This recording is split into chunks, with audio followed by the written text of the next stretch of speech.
కురుక్షేత్ర యుద్ధం తర్వాత శ్రీకృష్ణుడు పాండవులతో ధృతరాష్ట్రుడి దగ్గరికి వెళ్తాడు.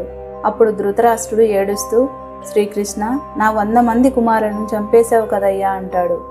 దానికి శ్రీకృష్ణుడు, రాజా, నీ 100 మంది కుమారులు నేను చంపలేదు, నీవే చంపేసుకున్నావు అంటాడు. అప్పుడు ధృతరాష్ట్రుడు, నేనెలా చంపుకుంటాను? దానికి శ్రీకృష్ణుడు, రాజా, చాలా జన్మల క్రితం మీరు ఒక వేటగాడిగా జన్మించారు. మీరు ఒకరోజు అడవికి వేటకు వెళ్లారు. మీకు వేటగా ఏమీ దొరకలేదు. ఆ బాధతో అడవి నుండి ఇంటికి తిరిగి వచ్చే మార్గంలో పక్షి గూటిలో ఉన్న 100 గుడ్లను చెదిమేశారు. అది ఆ పక్షి జంట చూసి, మా కళ్ళ ముందే మా 100 గుడ్లని, మాకు పుట్టబోయే 100 మంది పిల్లల్ని చంపేశావు. నీవు ఇదే బాధను అనుభవించుగాక అని శాపం పెడతాయి అని శ్రీకృష్ణుడు ధృతరాష్ట్రుడితో అంటాడు.